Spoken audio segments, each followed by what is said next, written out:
Msikilizaji, hii ni sehemu ya mwisho.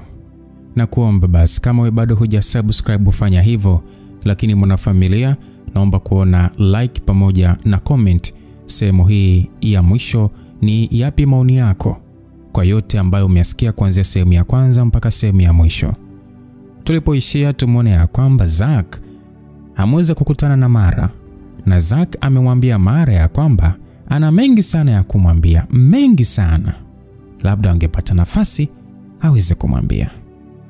Lakini tunafahamu ya kwamba uhusiano uliopo kati ya Mara pamoja na Kian kwa sasa sio mzuri. Mara ameamua kusogea pembeni kutokana na D kumfuata huko Kian aliko na kuonekana kwamba mimba alionayo D ni ya Kian. Kwa hiyo je, Zack anataka kumwambia nini Mara? Karibu sana katika sehemu ya mwisho. Langu jina ni Lucas Lumbasi. Tunamshukuru Mungu sana ametukutanisha sehemu ya mwisho. Basi tunasonga mbele. Hii ndio nafasi pekee ambayo unaweza kupata na kuongea na mimi. Mimi na mambo mengi sana ya kufanya. Kwa hiyo siwezi kuahirisha vitu vyangu kwa sababu uliponiona uligundua kwamba una mambo mengi ya kuniambia. Kwa hiyo ningekushauri tu kama unataka kuniambia kila kitu, basi uvifupishe tu ili uweze kuniambia vyote sasa hivi. Nilimwambia kwa upole. Nilikuwa najitahidi sana nisimfokee. Basi alitulia kidogo, akiwaza na kuzunguka pale, kisha akaamua tu kuongea. Kwanza Mara, kwanza kabisa mimi nataka kuomba msamaha. Nisamehe Mara. Naelewa kama usipotaka kuongea na mimi, lakini naomba basi kwanza utafute nafasi katika moyo wako unisamehe. Nafahamu nimechelewa karibia miaka 5 kukuomba huo msamaha, lakini naomba unisamehe. Alisema kwa huzuni, uso wake wote ulionyesha kuwa alimaanisha. Sasa unaomba msamaha kwa ajili ya nini hasa? Kwa jinsi ulivyonitelekeza, au kwa kukaa kimya babako aliponitoa mimba, au kwa kunisaliti, au kwa kundanganya, au kwa kusababisha nifukuzwe kazi, au kwa kunilaumu kwa kosa ambalo lilikuwa letu sote? Yaani kitu gani hasa unachokiombea msamaha? Nilimwambia Zack. Zack alifungua mdomo na kufunga. Akafungua tena lakini akaishia kushusha pumzi. Mara, najua familia yangu imekukatili sana Mara. Na mimi kama mpenzi wako sikusimama na wewe. Naomba unisamehe Mara. Naomba unisamehe mno. Na uisamehe familia yangu, hasa baba yangu, ili aweze kupumzika kwa amani huko alipo. Unamaanisha nini unavyosema apumzike kwa amani? Mwaka jana baba alifariki kwenye ajali. Pole sana. Na mama na wadogo zako wanaendeleaje? Nilimuuliza. Hata kama walinifanyia ubaya siwezi kufurahi kusikia wakipatwa na mabaya. Wote ni wazima kabisa. Given anakaribia kujifungua. Kama sikosei ni mwezi ujao. Jamani, hongera kwake. Mbona sijapata mwaliko wa harusi? Yani baba wa mtoto alimtelekeza, kwa hiyo yupo nyumbani tu. Sawa. Hamna shida. Angalau yeye ameachiwa nafasi ya kumzaa mtoto wake na kumlea. Wengine hatakuwa na nafasi hata kuchagua. Nilisema huku nikimtazama machoni. Mara, mimi sijui niseme nini, ila naomba tusamehe. Kuna muda nawaza labda haya yote yanayotutesa ni kwa sababu ya jinsi tulivyokufanyia. Zack alisema kwa huzuni sana. Nilitulia kidogo kabla ya kuongea. Hauna haja ya kusema chochote. Mimi nimewasamehe muda mrefu tu sana. Nitamtumia Given zawadi yangu. Nimefurahi kuongea na wewe Zack. Asante sana, japo natamani tungeendelea kuwasiliana. Kuhusu hilo halitowezekana. Kwa hiyo na siku njema Zack. Nilimwaga na kutoka bila hata kuangalia nyuma. Basi niliondoka, na tulivyokuwa kwenye gari, Michelle alisema ya kwamba presentation yao ilikuwa ni nzuri, kwa nini ningekushauri uwekeze kwao. Wanaonekana wanajua wanachokileta kwenye jamii. David naye akachangia akasema, "Ya, wako vizuri kweli kweli." "Ndio wako vizuri, lakini sitaweza kuwekeza kwao." Maneno yangu yaliwafanya wote wanishangae. David akauliza kwamba kwa nini? "Ya." Michelle naye akasema, "Ya, kwa nini sasa? Wakati hawa ndio watu uliokuwa unawatafuta. Naona kila kitu tulichokuwa tunatafuta. Siwezi kufanya kazi na ex wangu, kwa hiyo hawa tunawatafuta. Tutapata tu kampuni nyingine nzuri." Niliwaambia. Wote walitulia wakabaki kimya. Naona hilo neno ex lilitosha kuwanyamazisha hadi tulipofika hotelini kwa ajili ya kula. Tulikula huku tukiongea kuhusu mazoezi na mipango tulionayo kwa ajili ya tour. Hiyo wiki ya kwanza yote tulifanya mazoezi makali sana. Nilikuwa na wapiga mziki, ile timu yangu yote ya mara ya kwanza. Yaani ilikuwa kuna Devi, Michael, Silas na Rahim. Na awamu hii tuliongeza wapigaji wengine wawili. Nilikuwa na dancers, wanawake 4 na wanaume 4. Alafu nilikuwa na mtu wa kunivalisha na mtu wa makeup ambao ni Cindy. Na mwingine alikuwa ni mbunifu wa mavazi. Alafu kuna Michelle, meneja wangu na wapiga picha wawili. Hiyo ndio timu nzima ambayo nitazunguka nayo kila nchi nitakayoenda. Wiki ya pili ambayo ndio ilikuwa wiki ya mwisho. Nakumbuka vizuri ilikuwa ni siku ya Jumanne. Kitu cha ajabu kilitokea kulikuwa kuna picha na sambaa. Picha ambayo Kian amepiga na D wakiwa hospitali kwa ajili ya ultrasound. Sio kwamba walikaa wakaweka pose, lakini ilipigwa wakati D akiwa amelala, alafu na daktari akimkagua tumbo, alafu Kian alikuwa amekaa hapo pembeni amemshika mkono. Inaonekana kabisa hii picha ilipigwa Kian akiwa ajui, sababu macho yake yalikuwa kwenye screen inayomuonesha mtoto wake. Na aliyeposti hiyo picha sio mwingine bali ni D mwenyewe. Kwa ile siku ilibidi niache mazoezi tuje kuendelea nayo kesho. Hii siku sikuweza kujikaza kabisa. Nililia sana na kutupa vitu. Moyo wangu ulikuwa unauma sana. Nitamani hata nimpigie Kian, nimtukane, lakini niliweza kujizuia.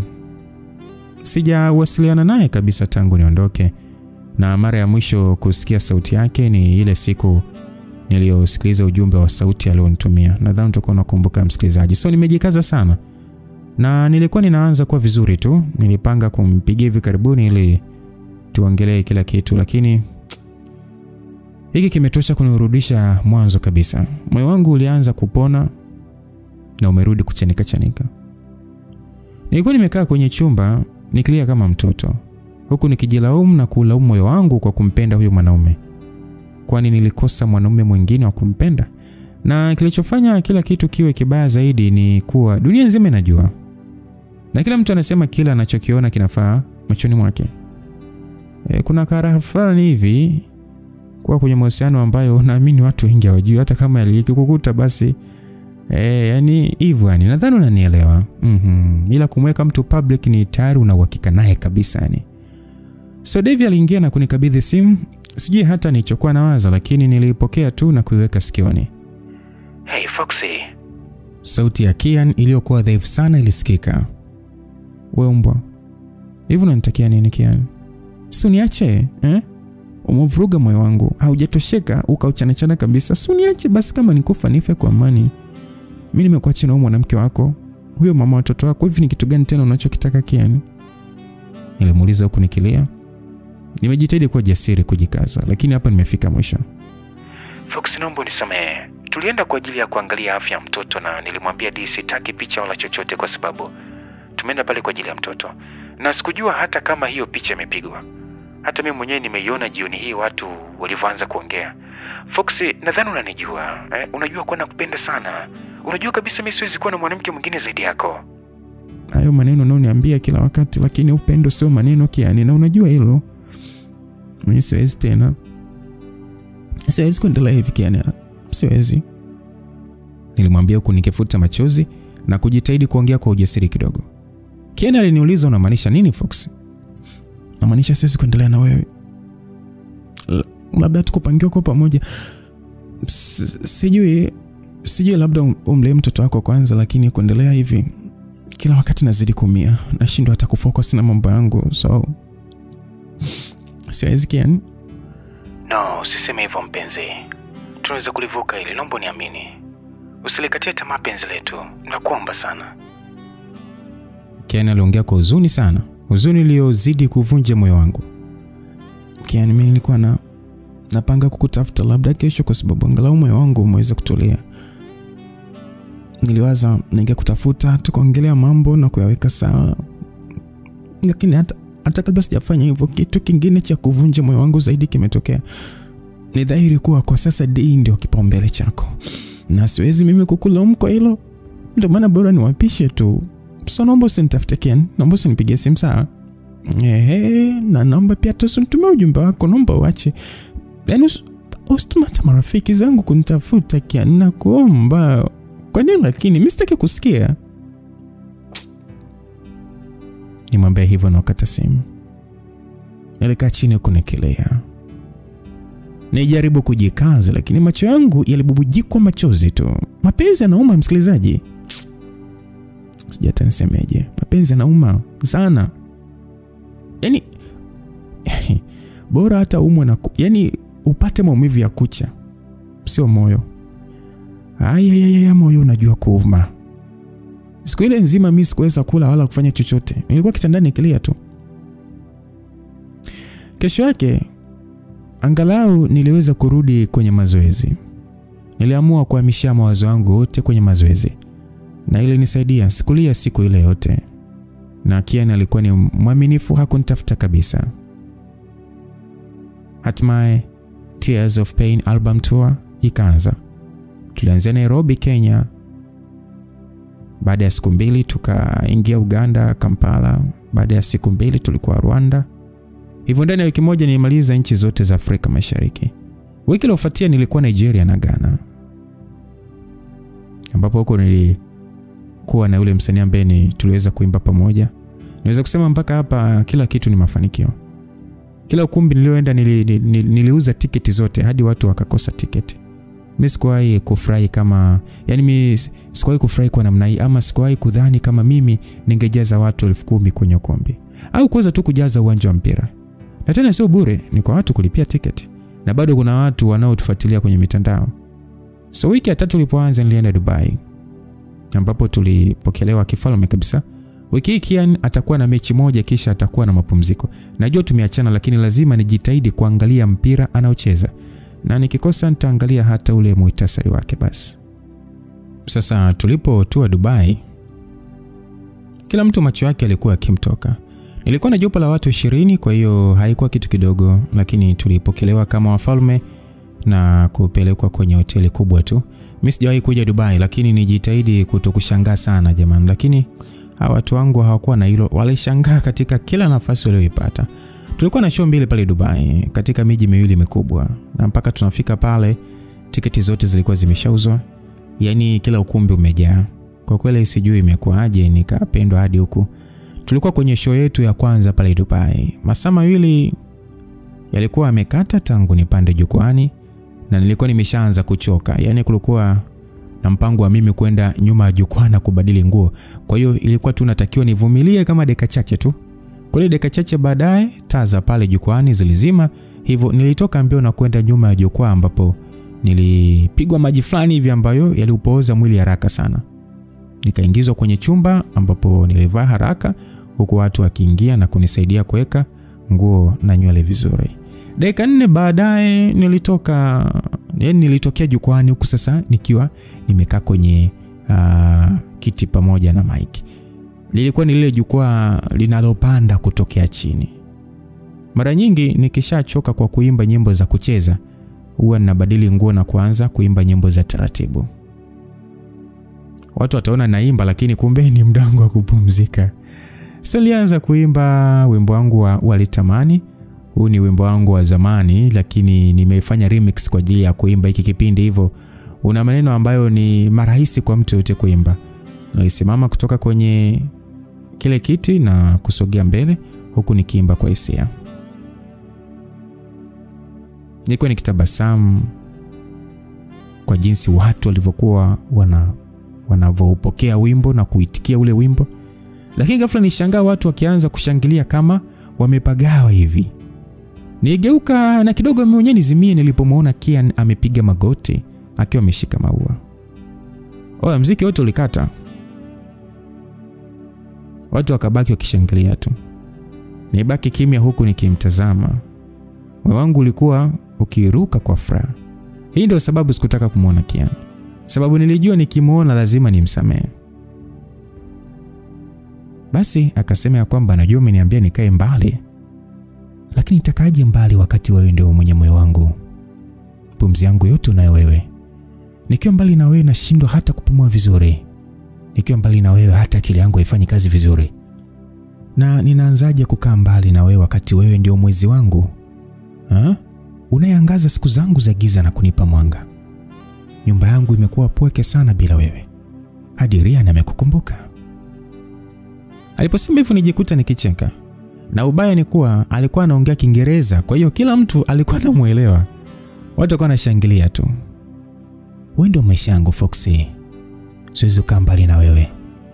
Huko duniani naweza kuonekana mchezaji bora na mwanaume jasiri mwenye nguvu, lakini vyote hivyo navitoa kwako.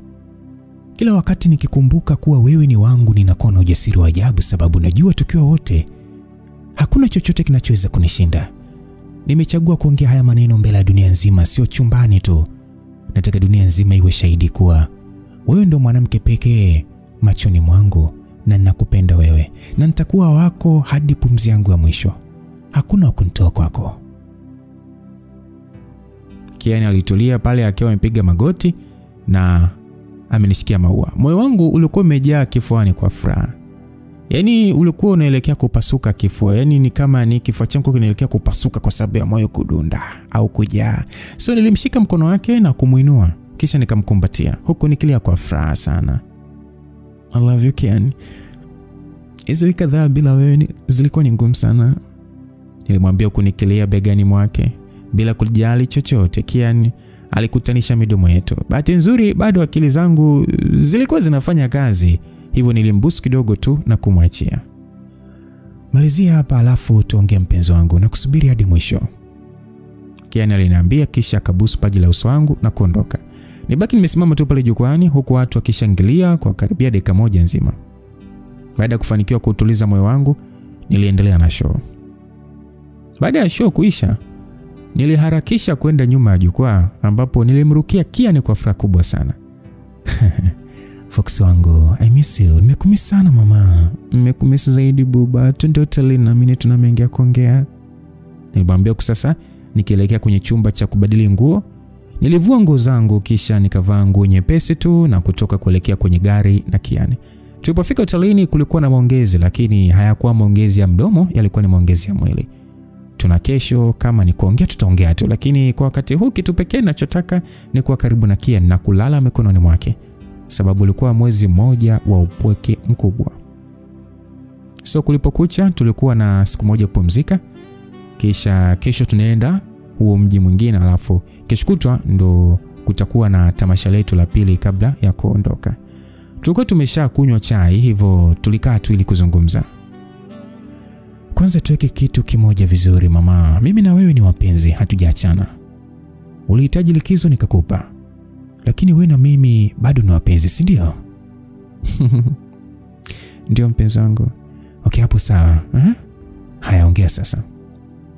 Buba, mimi sijui pa kuanzia bwana, ila kwa kweli lakini yani okay, wewe na Dia nimefikia wapi? Kwanza kabisa nataka ujue kuwa hakuna kitu chochote kilichotokea baina yetu. Najua buba, nakuamini sana, lakini kitu kinachonumiza ni kuwa unampa nafasi kubwa Dia. Unajua ile usiku nilipoondoka alinipigia video call akiwa na wewe kitandani mkiwa watupo. Unajua yule mwanamke ni mshenzi sana. Bila shaka alinionyesha kitu, lakini siwezi kwa akili zangu timamu kulala naye. Bana, siwezi. Nakuamini mpenzi. Na kwa hizi siku chache mimi nimepata nafasi ya kuwaza. Anachotaka Di ni sisi kutengana. Na nadhani kosa lako wewe ni kumpatia tu nafasi Di ya kutengeneza wadui baina yetu. Ni kweli na mtoto wako mimi sijakataa, lakini unajua vitu vingine buba, yani vitu vingine Dia anavyofanya ni vya kijinga sana lakini unaendelea kumwacha afanye. kama angejaribu akaona hauna nafasi ya ujinga, nadhani angeendelea. Kuna muda naona kama wewe ndiye uliyempatia kipaumbele sana. Nisamehe kwa kufanya ujisikie hivyo, lakini huyu mtoto ndo mtoto wangu wa kwanza. Sijui chochote kuhusu kulea, hivyo natamani kuwa baba bora hata kama mazingira ndo hayo, lakini sielewi cha kufanya Foxy. Nikijaribu kumsaidia D na kuumiza wewe. Nikiamua kumpotezea mara nasikia ameumwa. Kwa hiyo hivyo Alafu tatizo jingine ni kuwa hujanishirikisha. Ni kweli mtoto sio kwangu, lakini wewe ni mpenzi wangu. Na kama hivyo unasema sisi ni team, lakini masuala ya maana yanapokuja unaamua kufanya vitu vyote mwenyewe. Unajua mimi nakoroga kila sehemu Nisamehe mpenzi, naomba tuanze hapa. Sawa, tuanzie hapa. Unanishauri nifanye nini ili kusiwe na ugomvi tena kwa sababu ya D? Mimi nimewaza kama umeamua kuja kukaa Uingereza ni sawa. Lakini tunaweza kumtafuta mtu wa kumsaidia kazi na ambaye atamtunza. Ili kama akipata shida kuwe na mtu wa kumtunza hata kama uko mbali. Hivyo atapata msaada wa kupeleka hospitali au chochote atakachohitaji. Alafu pili, umtafutie daktari. Inakuwa rahisi zaidi tu kukiwa na daktari wa kumwangalia mara kwa mara. Alafu tatu, tuwe tunaenda wote kumuona. Usiende mwenyewe, sababu ukifanya hivyo ndo mabaya yote yanatokea, kama wewe kunyweshwa dawa ya usingizi nini. Na wewe kupigwa picha za ajabu. Na kama tukiamua kufanya hivi, basi inabidi tufanye interview ya kuelezea kila kitu ili tutoe sintofahamu yoyote. Hase, una hekima nyingi sana ya mwanamke. Sijaona kitu hata kimoja cha kubadili hapo. Kwa hiyo tutafuata kila kitu ulichosema. Kian alisema hivyo na kunibusu, na kisha tukarudi kwenye mood.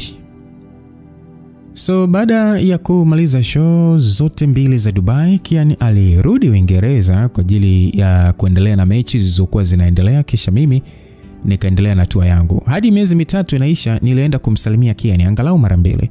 Nilifurahi na kuwashukuru sana watu wa Uingereza. Nilichagua ile iwe nchi ya mwisho ili niweze kubaki na Kian.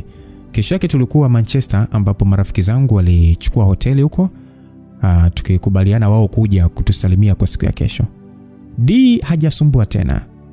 Tulifanikiwa kupata nafasi ya kufanya interview na kuweka kile kitu sawa, na hata D mwenyewe aliongea na kuomba msamaha. Kwa hiyo kila kitu kimerudi kuwa sawa. Na baada ya miezi miwili tu hapo, D atajifungua mtoto wa kike ambaye Kian amempa jina la Julia. Sasa Cindy alisema ya kwamba sio bure, unalazimisha kubaki huku kumbe unaishi kifalme hivi. Cindy alisema kwa kiingia ndani. Kundi lote la watu waliokuwa na mimi walikuja kwa ajili ya chakula cha mchana. Kisha kesho watakuwa wakiondoka na kurudi nyumbani. Basi nimwambia kwamba hapo bado hujapikiwa na chef Ryan. Nilimwambia hivyo. Cindy akasema kwamba Ryan yani yule ambaye Kian alisema amekumisi. Hivi kumbe ni mpishi? Cindy alikuwa anaongea kwa sauti kubwa. David akasema kwamba baby, hebu punguza sauti basi. Nilicheka tu na kuwakaribisha sebleni. Stories zilikuwa nyingi, huku tukicheza michezo tofauti kama karata. Hawa wazungu wanaotuhudumia walibaki wakitushangaa sababu tulikuwa na kelele. Unajua tena Waafrika ile kutembeleaga na wageni hasa marafiki zako. Kuna vibe tofauti na wazungu. Sasa anasema jasiri aachi nini, aachi asiri. So wote tulikuwa wa Tanzania, kwa hiyo ni Kiswahili kwa kwenda mbele. Sijafurahia hivi maisha yangu ndani ya muda mrefu. Hadi jioni nafika na marafiki zangu kuondoka, nilikuwa na huzuni sana. Lakini Kian alipokuja kunikumbatia, kila kitu kilikuwa sawa. Nilikuwa na miezi ya kupumzika huku nikianza kuandaa albamu yangu ya pili ambayo nitaitoa mwaka ujao. Maisha yangu na Kian yalirudia furaha ya ajabu. Nilikuwa nikiitwa kuimba kwenye matukio ya huko Uingereza. Nilichukua kabisa uraia wa huku. Na yani ni kama pamekuwa mahali pa, yani hapa nyumbani pamekuwa mahali pa mimi kwenda kusalimia tu. Na hatimaye Julia alizaliwa tarehe 18 ya mwezi wa 11. Nilikuwa hospitali pamoja na Kian tukisubiri daktari atoke na kutupatia majibu. Kwa sababu D alijifungua kwa upasuaji. So baada daktari kutoka na tabasamu, Kian alinikumbatia sasa akilia kwa furaha kubwa. Nilikuwa na wivu sana. Nitamani angekuwa na furaha hivi juu ya mtoto wetu, sio mtoto wake na mwanamke mwingine, lakini sina huo yani sina hiyo nafasi. Huo utakuwa yani ni uchoyo mkubwa sana wa fadhila. So mimi nitabasamu tu na kujaribu kufurahi pamoja naye. Japokuwa hii inamaanisha kuwa D atakuwa sehemu ya maisha yetu siku zote. Basi Kian aliuliza kwamba niweza kumuona. Daktari akasema kwamba ndio, nesi atakuja na kuonyesha wodi ya watoto. Mama yake bado hajitambui lakini mnaweza kumuona pia. Daktari alisema hivyo, tulimshukuru na kuondoka na nesi. Julia alikuwa mrembo sana. Amechukua macho ya baba yake, hivyo lazima awe mrembo sana. Kuna watu mlisema Kian amesingiziwa mimba. Hapana. Kian alinyandua huyo mpuzi. Basi Kian alikuwa analia alipokabidhiwa mtoto wake na nilijipa kazi ya kumrekodi na kumpiga picha sababu najua lazima azihitaji tu. Baada ya hapo nilikabidhiwa Julia. Alitulia sana mikononi mwangu hadi akalala. Dunia inashangaza sana. Hii ni ndoto yangu ya muda mrefu, lakini ndoto hii anaishi D japokuwa hayupo na Kian. Nesi alikuja na kumchukua Julia mikononi mwangu na kumweka kitandani. Alijinyosha vizuri huku sasa kitabasamu usingizini. Siamini kama leo nimekuwa baba. Huyu Mungu huyo da. Kian alisema kwa furaha sana. Nilimshika mkono wake huku na mimi nikitabasamu tu, japo moyoni yani ni kama kulikuwa hivi kuna waka moto ese. Hongera sana buba, au niseme baba Julia, nilimwambia huku akitabasamu. Akasema kwamba wow, baba Julia anaona kama itafaa zaidi. Alisema hivyo kwa furaha huku akinivuta na kunikumbatia. Basi baada ya kutulia kidogo alisema kwamba asante sana Fox, wewe ni mwanamke wa ajabu sana. Umeweza kuwa na hekima na utulivu wa ajabu kipindi chote hiki. Kwa hiyo nakupenda sana. Sijawahi kujua kama ningempenda mwanamke yote namna hii. Lakini hapo sijamhesabia Julia. Kian alisema hivyo na kunifanya nicheke. Nilimwambia kwamba ya Julia ni mwanamke na nusu. Nilimwambia kwa furaha, hata kama naumia lakini kumuona Kian na furaha kubwa hivi ni furaha kubwa kwangu. Tuliruhusiwa kwenda nyumbani lakini Kian hakutaka kuondoka na kumwacha binti yake mwenyewe. Ilichukua muda sana kwa yeye kukubali. Nilimwahidi kesho asubuhi na mapema nitakuja naye. Kesho yake Kian aliamka mapema sana na kuniambia kwamba Foxy, Julia anatusubiri hospitali. Basi Kian aliniambia hivyo huku sasa akiwa ameshaoga na kuvaa kabisa. Nilitamani kuchukia lakini furaha aliyokuwa nayo ilitosha kunifanya niachie tabasamu. Niliamka na kujiandaa kisha tukaelekea hospitali. Tulielekea moja kwa moja wodi ya watoto lakini hatukumkuta Julia. Kian alihisi kuchanganyikiwa na kuanza kuongea kwa sauti kubwa na kuamsha watoto waliokuwa wamelala. Bahati nzuri nesi alitokea na kutuambia kuwa Julia amepelekwa kwa mama yake kunyonya. Kian alikuwa anakimbia kule hospitali kama chizi fulani. Tulipofika chumba lichopo D, Kian alikimbia na kwenda kumkumbatia D. Kian akasema kwamba wewe ni mwanamke wa ajabu sana Delilah. Umeleta mtoto mzuri sana. Umembeba miezi 9 tumboni. Wewe ni shujaa D.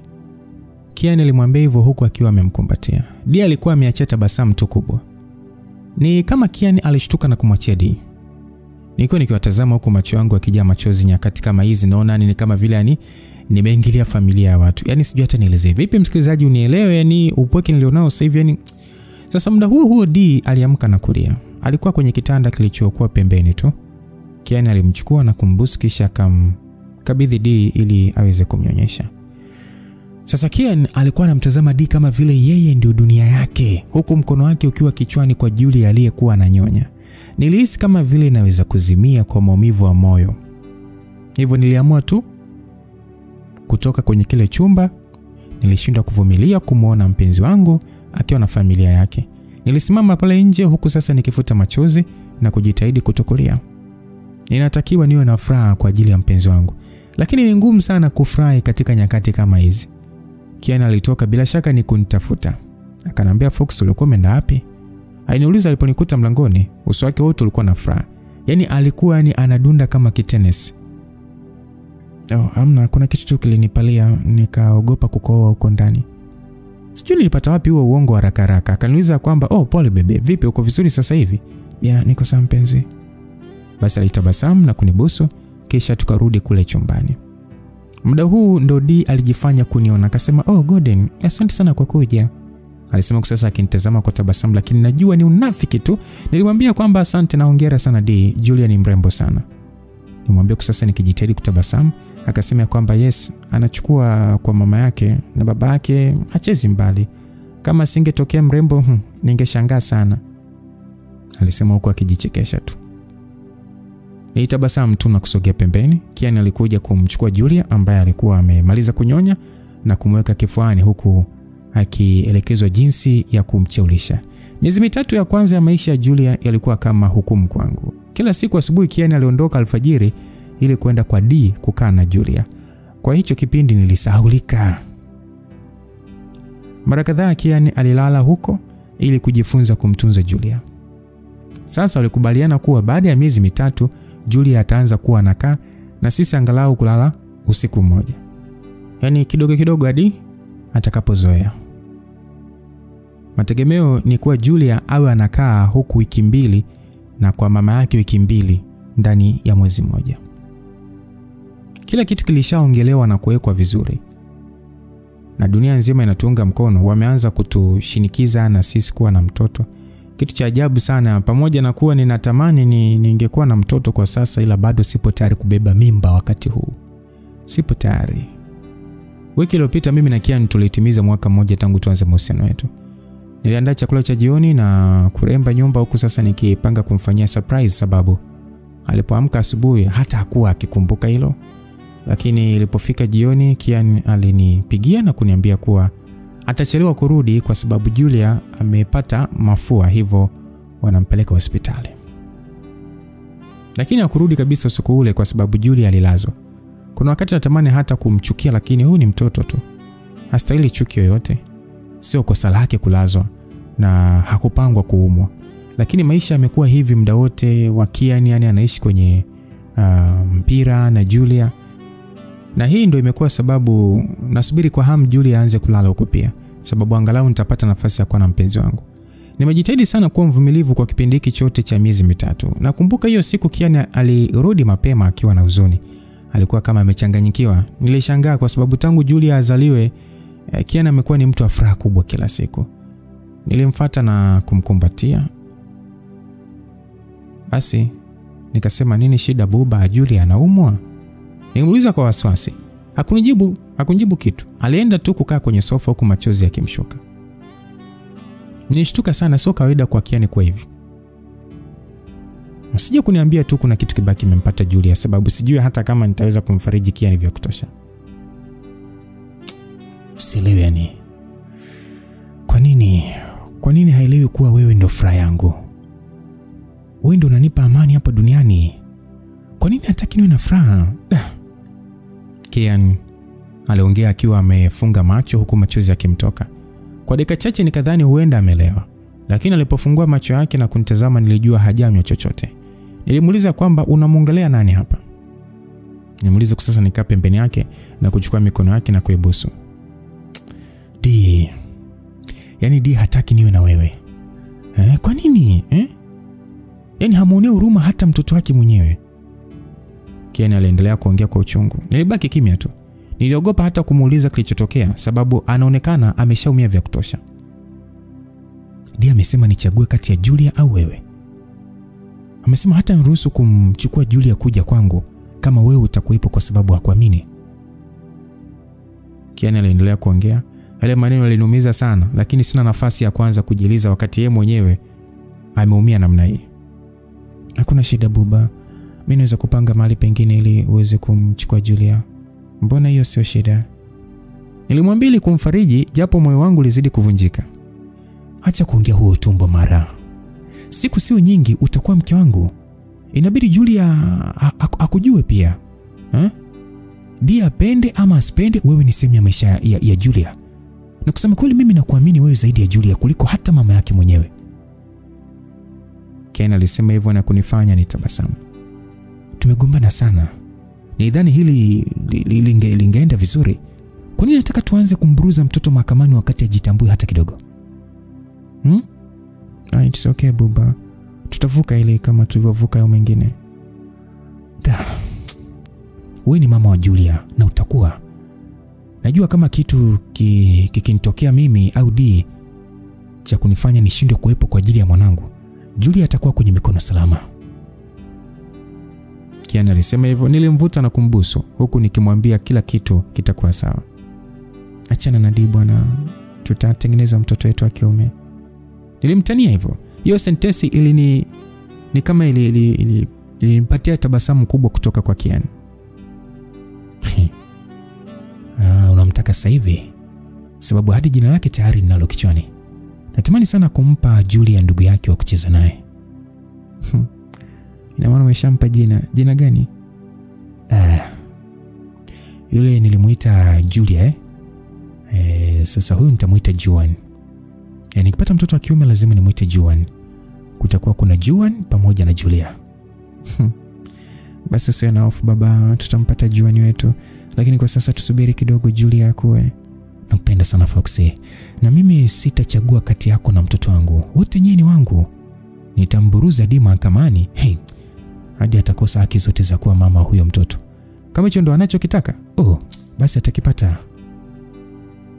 Aliniambia hivyo kisha akakutanisha midomo yetu. Haikupita muda, nguo moja ilianza kutoka mwilini. Leo tulifarijiana kwa namna hii. Huzuni yetu yote na maumivu yetu yote tuliyaweka pale. Huku Kian akinitazama usoni na kuniambia namna gani ananipenda. Tulipomaliza tulielekea bafuni na kuoga, huku tukishindwa kuzuia matabasamu yaliyojaa usoni kwetu, huku tukikumbushana kuwa shida itakayotushinda hakuna moto wote utakaotuunguza tukiwa wawili. Kian alianza kuandaa jopo la wanasheria bila kumwambia chochote Dee, huku kila siku akienda kumuona binti yake ambaye anazidi kuwa mrembo kila siku. Nakumbuka ilikuwa ni jioni, nikiangalia movie huku nikimsubiri Kian kurudi nyumbani. Michelle alinipigia kwa furaha akiniambia kwamba nimependekezwa kushindania tuzo ya Grammy. Yaani nyimbo zangu 3 na mimi mwenyewe kama msanii. Niruka kutoka kwenye kiti na kushangilia bila kuamini. Nilifungua simu yangu na kuona ni kweli. Nyimbo zangu 3 zimechaguliwa katika vinyang'anyiro vya tuzo tofauti. Nilimshukuru sana Michelle na kwenda studio kwa ajili ya kurekodi kipande alichoniambia ni rekodi na kutoa taarifa kuwa tumependekezwa kuwania tuzo. Nilipomaliza na kumtumia Michelle, Kian alikuwa amefika nyumbani akiwa na furaha kubwa sana. Asia Foxy, kesho tunaweza kuanza taratibu za mahakamani. Nasubiri kwa hamu kuona sura ya Dee. Yaani hapa achumuki. Kian alisema tu aliponiona na mimi nilikimbia na kumkumbatia kwa furaha. Nikasema hongera sana Buba. Na mimi na habari njema sana, nimependekezwa kuwania tuzo 4 za Grammy. Nilimwambia hivyo. Kian alininyanyua juu huku akinibusu kwa furaha. Alimpongeza sana huku kila pongezi ikifuatiwa na busu. Kama nilivyosema, tukiwa wawili hakuna lolote la kutushinda Foxy. Kian aliniambia kwa furaha. Ulikuwa ni usiku wa furaha sana kwangu, na moyoni niliamini kuwa ile furaha ni ya kudumu. Kumbe nilijidanganya. Wiki moja baadaye kesi kati ya Kian na Dee ilianza kusikilizwa. Kwa ile siku ya kwanza tulirudi nyumbani tukiwa na furaha kwa sababu mwanga wote ulituakia sisi. Kulikuwa kuna dalili zote za sisi kushinda ile kesi. Tuliambiwa kesi ile itakuja kuanza rasmi wiki inayofuata. Hivyo wanasheria wa Kian walikuwa na muda wa kutosha kujiandaa, japokuwa walikuwa wanajiamini sana kuwa wameshaweka kila kitu sawa. Na kwa hizi siku 4 Dee alichukia, yani hakutaka hata Kian aende kumuona Julia. So ilimpa shida sana, lakini swala la kuwa baada ya ile kesi Julia atakuwa wa kwake ilitosha kumtia moyo sana. Wiki ya pili ilipofuatia tulienda mahakamani kwa furaha kubwa na matumaini mengi, kwa sababu leo ni siku moja karibu na kumchukua Julia. Tulikuwa tumetulia mahakamani ambapo mwanasheria wa Dee alipatiwa nafasi ya kuongea. Alimuita Dee kama shahidi. Dee alikaa pale juu huku akibubujisha machozi mengi. Aliapa kusema ukweli kisha akapewa nafasi ya kujielezea kwa nini anastahili kuwa na huyo mtoto. Dee alisema ya kwamba kama mnavyojua Kian na mimi tulikuwa wapenzi kwa mwaka mzima, lakini Julia alitengenezwa baada ya sisi kuachana. Ilikuwa ni kipindi ambacho amerudi nyumbani kwa mapumziko. Aliomba tukutane kisha akanibaka. Dee alisema hivyo huku machozi yake yakimtoka. Aliposema hivyo mahakama yote aliguna. Kian aliinuka haraka na kuanza kumuita Dee akisema kwamba Dee muongo. Huyo ni muongo huyo. Lakini hakimu alipiga ile nyundo yake na kutaka kuwa na utulivu. Kisha akamwambia D aendelee. D alisema ya kwamba nilikuwa nampenda Kian na amekuwa akinibaka kipindi chote cha mahusiano yetu. Kwa hiyo sikuona kama shida na sikutaka kumuingiza matatizoni kwa sababu nampenda. Lakini alipoanza kusema habari za kumchukua mtoto, nilipata wasiwasi mkubwa. Nani anajua kitu gani kitampata mwanangu nikimweka mikononi mwa mbakaji? D aliongea hivyo kwa akili ya msikilizaji. Unajua nitamani kumrukia ni mtoboe hata macho. Si unasikiaga ukiwa unapita mitandaoni kuhusiana na kesi za wachezaji siji kuhusu kubaka. Simone jamani, haya maisha basi tu. Ndo kesi zenyewe ndo kama hizi sasa. Sijui unasikia siji mchezaji fulani wa timu fulani kubwa anatumiwa kwa kesi ya ubakaji, vitu kama hivyo. Ndio mambo kama haya sasa. Kian alikuwa ameinama akitikisa kichwa chake. Yule hakimu aligeuka na kumuuliza D kama ana ushahidi wowote. D aliitikia na kusema anayo rekodi ambayo alikabidhi kwa afisa wa polisi pale. Ilibaki mdomo wazi. Sasa hakimu akamuuliza mwanasheria wa Kian ya kwamba unajua kwamba hili linageuza kabisa kesi hii na inaenda kuwa kesi ya jinai. Na bwana Kian Mapesa itabidi awekwe chini ya ulinzi hadi atakapokuja kutolewa kwa dhamana. Alimwambia mwanasheria wa Kian ambaye alitikia tu kwa kichwa. Kama utani vile, hakimu yule aliahirisha ile kesi ili taratibu nyingine zifuatwe na Kian akachukuliwa na polisi. Nilianza kuhisi kizunguzungu huku tumbo likinisokota. D alikuwa anakumbatiwa na watu huku wakimpongeza kuongea ukweli. Alikuwa kama vile aliyeonewa wakati yeye ndio nyoka mwenyewe. Niliambatana na wanasheria wa Kian kisha nikaenda kumlipia dhamana ambayo ilikuwa ni pesa nyingi, na akaambiwa haruhusiwi kutoka nje ya mji ule hadi kesi yake itakapoisha. Safari yote ya kwenda nyumbani Kian alikuwa kimya. Nilijaribu kumgusa mkono lakini hakutaka hata. Alipofika nyumbani alioga na kupanda kitandani kulala, japo ilikuwa ndo kwanza saa 10 jioni. Nilikuwa nikichemka hasira ise. Moyo wangu ulikuwa ukiwaka hasira. Sababu najua D amedanganya. Sijui amewaza nini, kutoa ushahidi gani, lakini chochote alichosema ni uongo. Haikuchukua muda kwa dunia nzima kujua na kuanza kumuita Kian ni mbakaji. Japo hawajui ukweli wowote kuhusu kilichotokea. Nilipoamka asubuhi nilikuwa mwenyewe kitandani. Pembeni yangu kulikuwa na makaratasi yaliyokuwa na nembo kubwa ya timu ambayo Kian anafanyia kazi. Walikuwa wanampa taarifa kuwa wanasimamisha mkataba wao na yeye hadi swala hilo litakapowekwa sawa, na kuwa timu yao inalaani vitendo vya unyanyasaji wa kijinsia kama ubakaji na haitaunga mkono swala hilo. So nilitupa zile karatasi kwa hasira na kwenda sebeni ambapo nilimkuta Kian ameshalewa. Nilijaribu kuichukua ile chupa mkononi mwake lakini hakutaka kunipatia.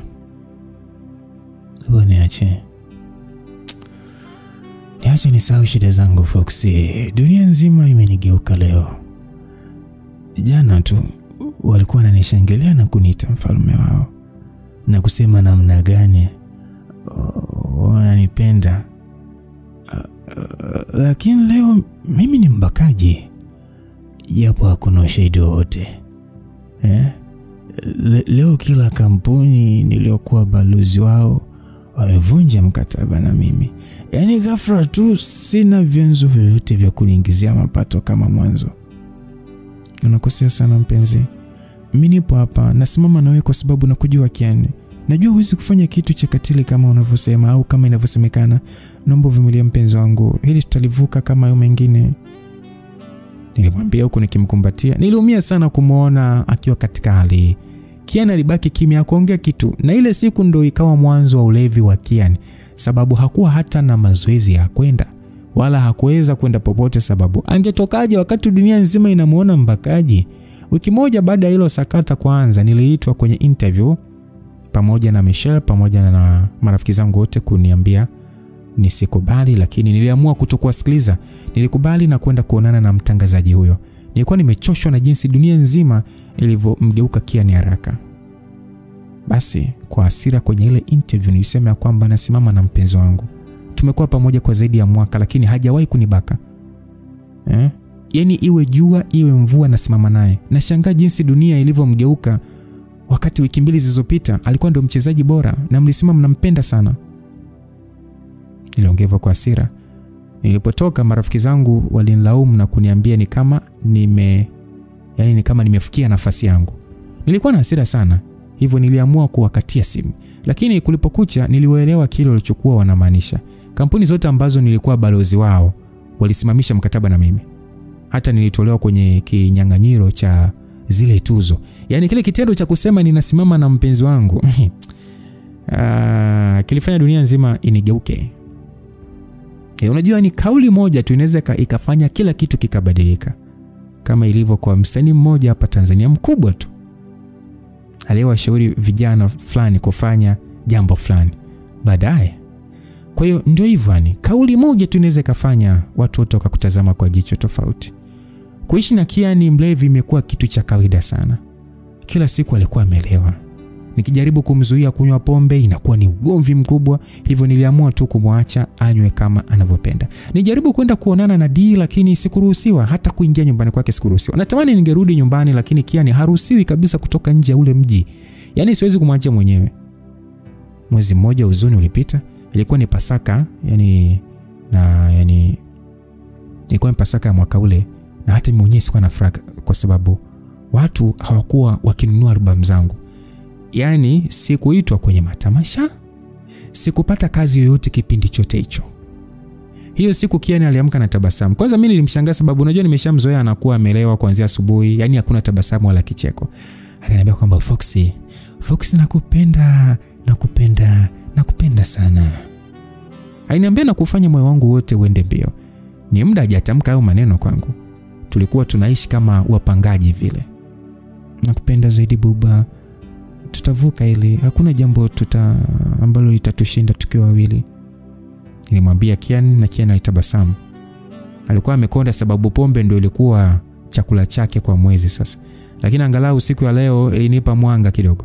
Nitamani hii kesi ipite lakini ni kama imesimama tu. Yaani hakuna maendeleo yoyote katika uchunguzi unaofanywa na polisi. Sasa sikia, mimi nataka nikupeleke mahali leo. Nataka nikuoneshe namna gani na kuthamini maishani mwangu. Nisameni nimekuwa mzigo hiki kipindi lakini haujawahi kunitenga wala kuniacha.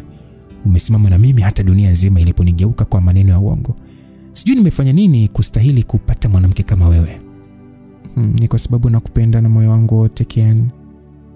Nilimwambia hivyo, alinivuta na kukutanisha midomo yetu na kwa mara ya kwanza ndani ya mwezi mzima alitumia muda wake kuniridhisha hadi nikawa sina kitu kingine chochote cha kutoa mwilini mwangu. Tulipomaliza tulienda kuoga kisha tukatengeneza kifungua kinywa. Kwa siku ya leo nilikuwa na furaha kubwa sana. Kian wangu amerudi. Yule aliyejaa upendo, ucheshi matani amerudi na moyo wangu unajua kabisa huu ni mwanzo wa kitu kizuri na unajua kabisa lazima tushinde hii vita. So baada ya kushiba Kian aliniambia nijiandae. Msikilizaji, maisha basi tu. Tulitoka na kuelekea kwenye hoteli kubwa sana. Ilikuwa inakaribia jioni. Hivyo tulifika na kulipia chumba cha gharama kuliko vyote. Sijui amewezaje kupata hii nafasi kwa sababu ni kama tumebaguliwa sana, hata hoteli hazitutaki. Lakini sikumuuliza kwa sababu mimi sikutaka kuondoa hii furaha iliyokuwa usoni mwake. Chumba chetu kilikuwa kwenye ghorofa ya 12. Kwa nje kuna kibaraza ambapo paliandaliwa meza nzuri tu ya chakula na mishumaa na maua yamemwagwa kila mahali. Nikamwambia Kian, umefanya yote kwa ajili yangu? Nimuuliza kunikitabasamu akasema kwamba huu ni mwanzo tu mpenzi wangu. Nataka nihakikishe hii ni siku ambayo utaikumbuka siku zote maishani mwako. Alisema na kunishushia busu zito sana. Baada ya kula aliagiza ice cream huku akiniahidi kuilamba yote mwilini mwangu.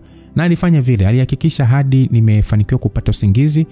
Yaani mwili wangu wote ulikuwa unasisimka bado kwa raha nilizokuwa nazipata. Huyu mwanaume hapa pembeni yangu jamani nampenda sana. Najua tutapitia mengi lakini kwangu atabaki kuwa bora kuliko wote.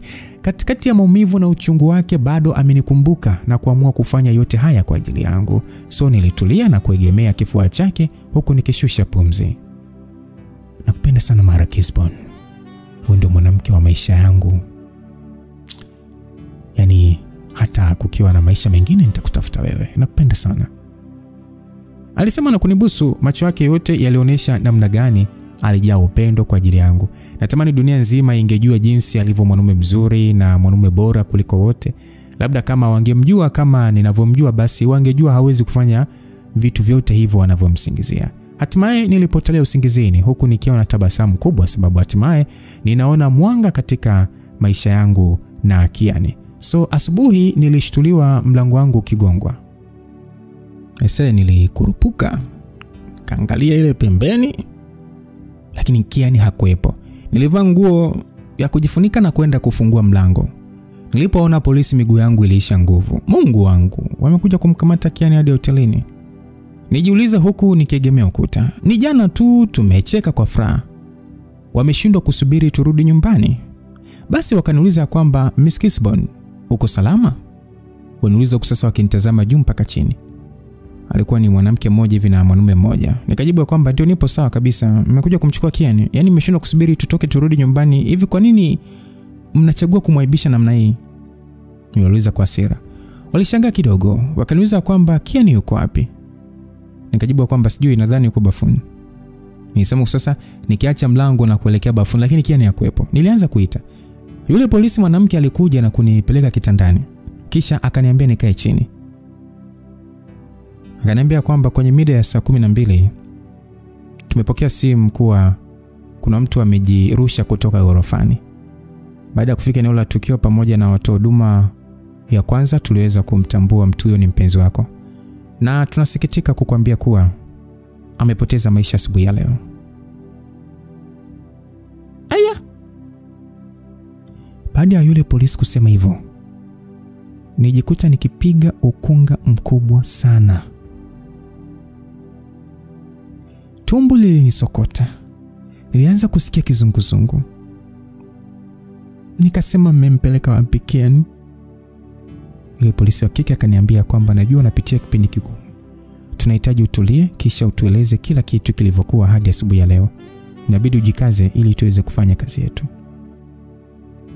Yule polisi wa kike alisema hivyo. Sikuamini chochote walichokuwa wanasema kwa kweli. Niliona kama wananitania. Simu yangu ilianza kuita na kwa namna fulani hivi nilianza kuamini maneno yao.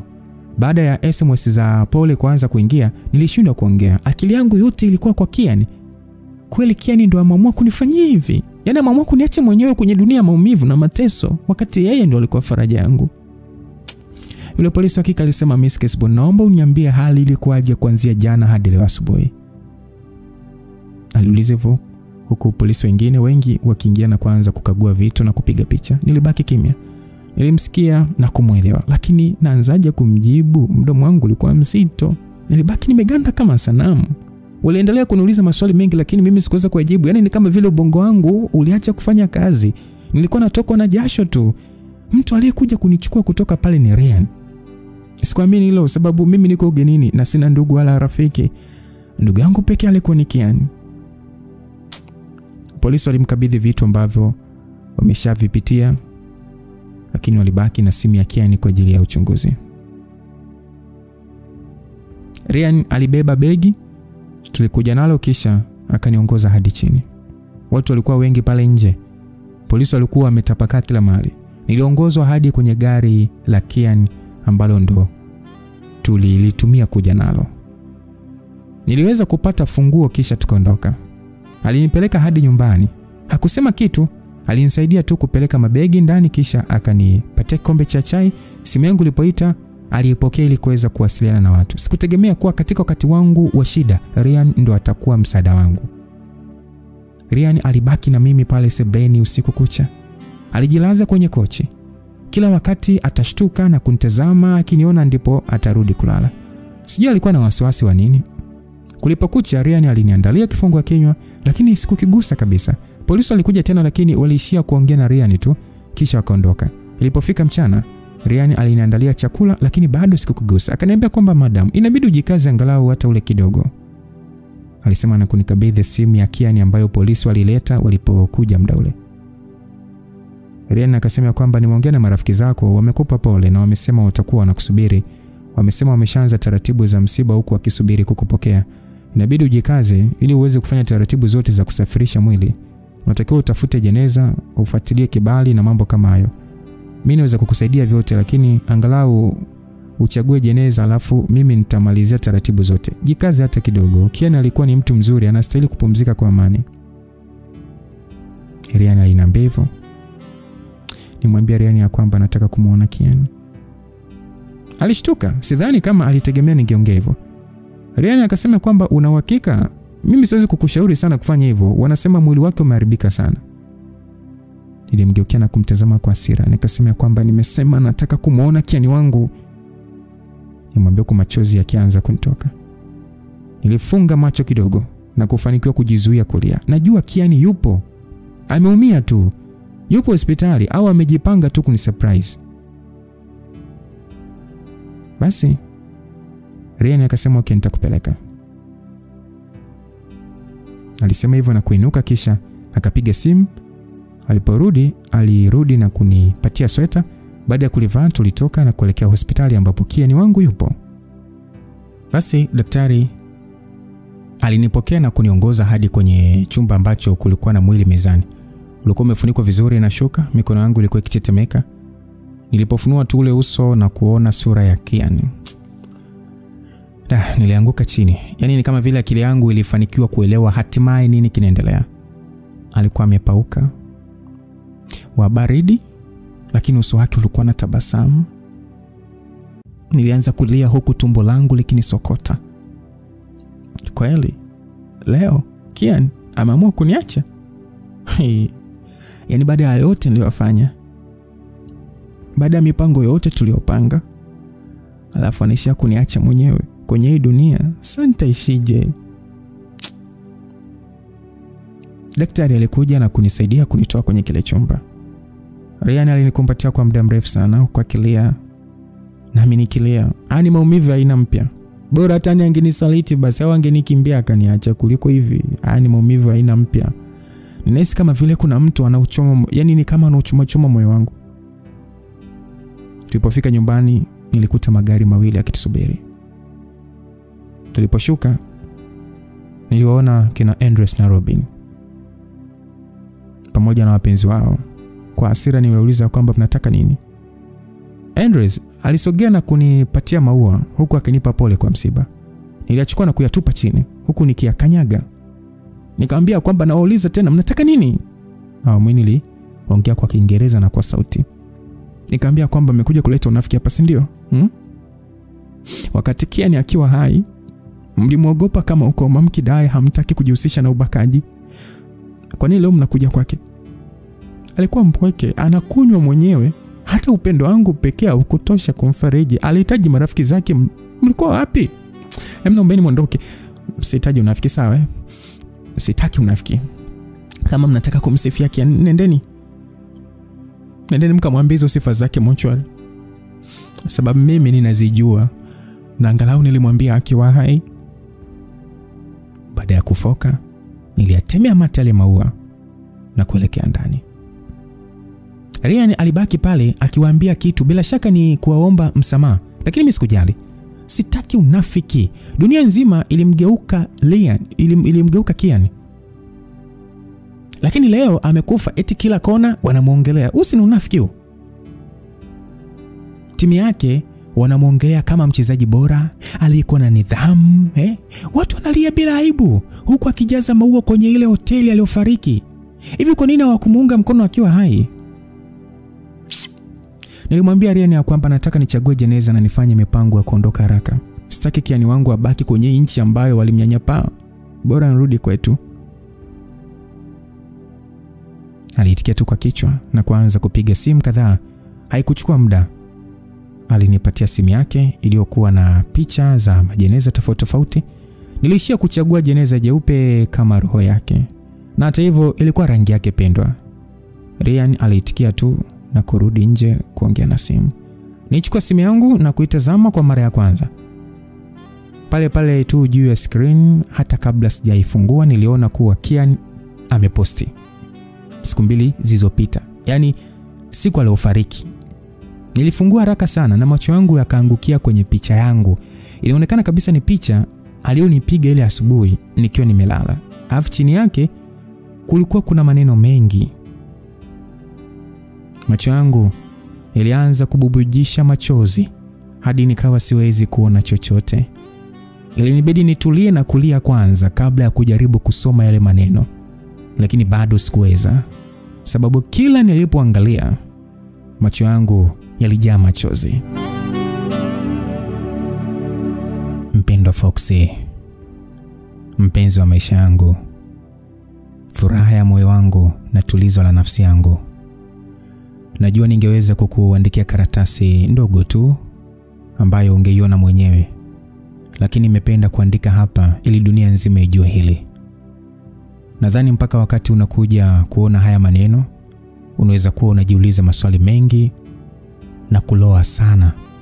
Lakini usilie mpenzi wangu, wala usisononeke.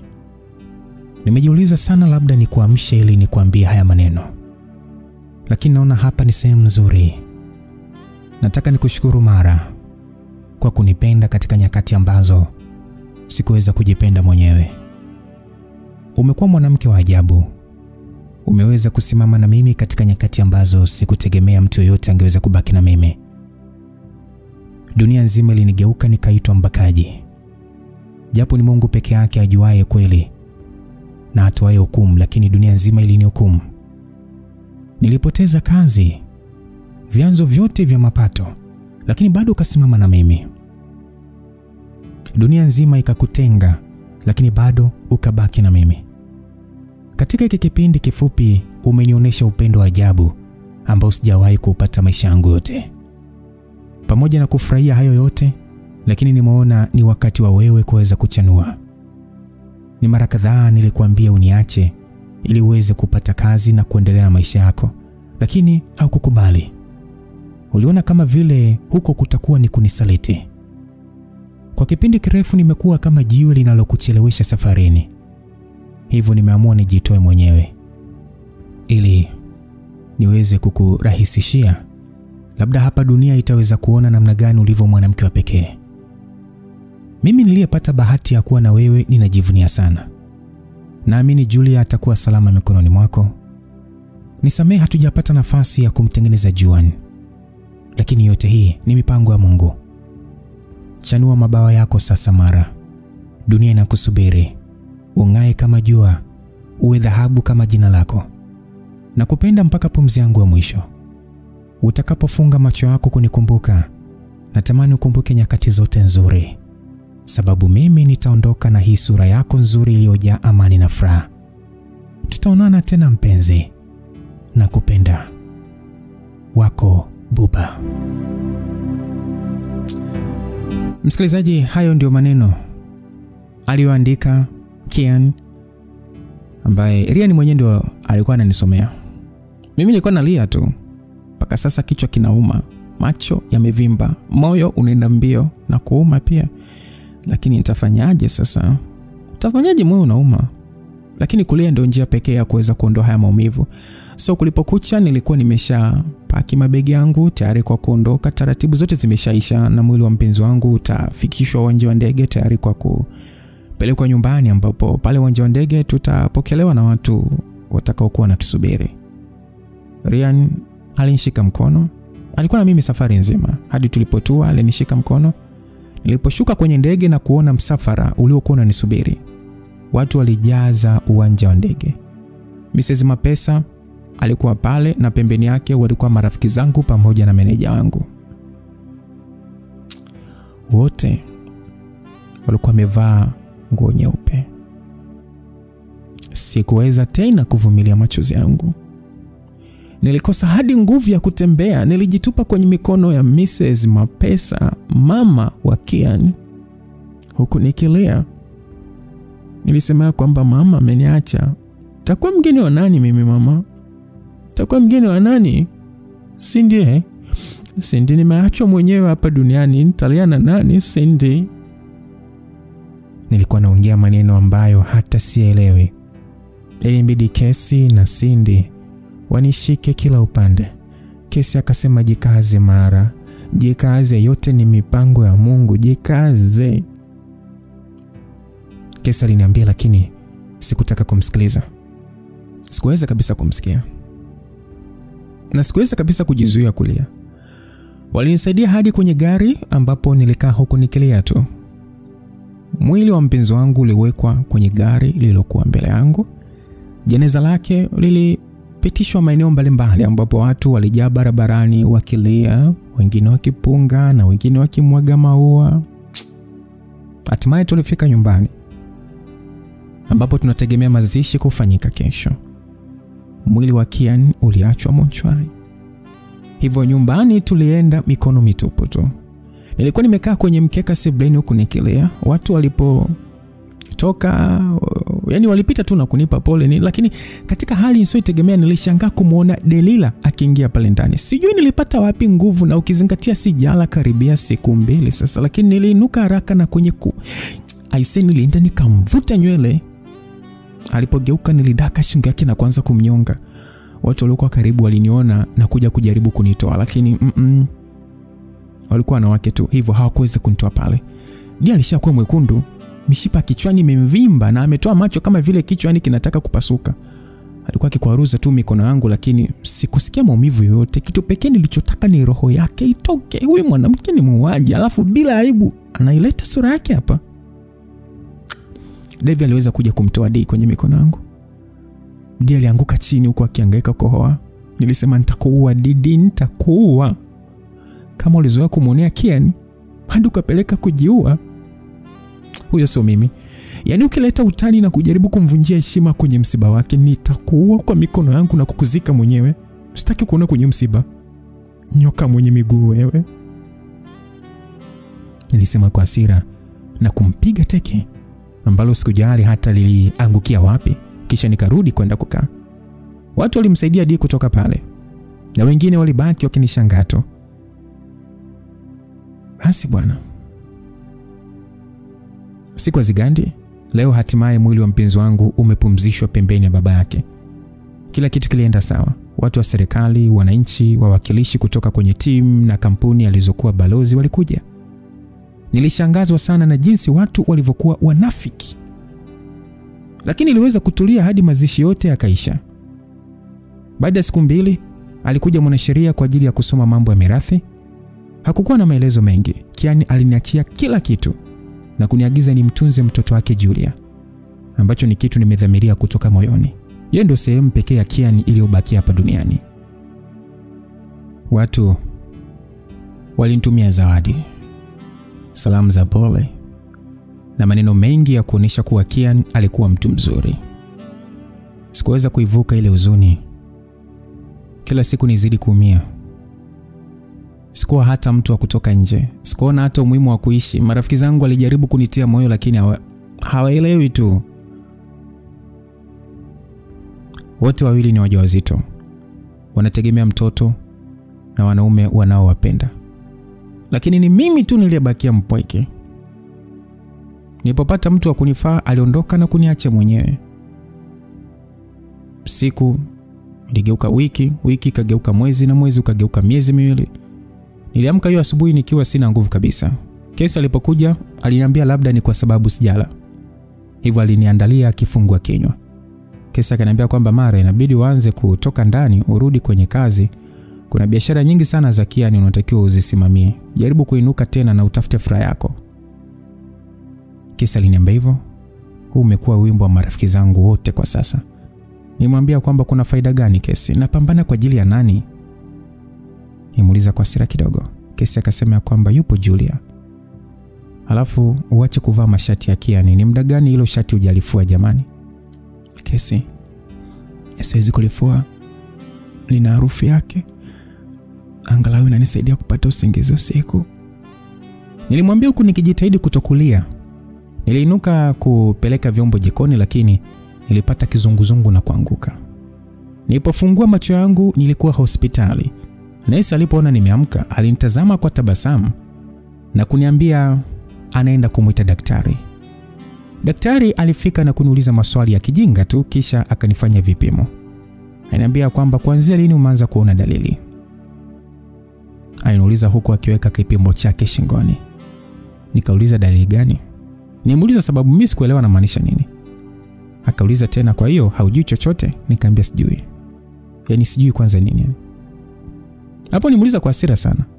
Alishusha pumzi kidogo na kunitazama kwa tabasamu akasema, hongera, una ujauzito. Daktari aliniambia hivyo nijikuta nikiangua kilio. Lakini kwa siku ya leo kilikuwa ni kilio cha furaha. Kian hakuniacha mpweke, aliniacha na zawadi. Ilikuwa ni kama kuona mwanga kwa mbali katikati ya giza. Nilipata sababu mpya ya kuinuka. Nilimuuliza daktari ya kwamba una uhakika? Daktari kwa furaha akasema tuna uhakika kabisa. Basi nilimkumbatia huku nikilia. Hatimaye Mungu amesikia kilio changu. Ameyaona machozi yangu. Sijaachwa mpweke. Nimeachwa na sehemu ya Kian inayokuwa ndani ya mwili wangu. Labda ni kweli kila kitu ni mipango ya Mungu. Msikilizaji, mpaka hapa, pole kwa wewe ambaye utakuwa umeumia kwa namna moja ama nyingine. Pole kwa wewe ambaye kidogo ulitokwa na chozi. Lakini haya ndio maisha. Na hapa ndio mwisho wa hii simulizi. Tayarishaji ni Chuchu, na mimi niliyekusimulia hii simulizi mwanzo mpaka hapa ni mimi Lucas Lumbas. Namshukuru sana Mwenyezi Mungu kwa kukujalia uzima na afya tangu tumeanza wote na mpaka tunamaliza wote. Nikuombe tu usije ukaona ugumu wa uzito wote kujumuika nami katika simulizi zingine mpya na ni nzuri sana hapa Lumbas Simulizi. Kama bado tuja subscribe, basi fanya hivyo na bonyeza alama ya kengele ili ninapokuletea simulizi mpya uwe wa kwanza kuweza kusikiliza. Mimi nikushukuru sana na neema yake Mwenyezi Mungu iwe pamoja nasi sote ili tuweze kukutana tena kwenye simulizi inayofuata mpya. God be with you till we meet again. Bye bye.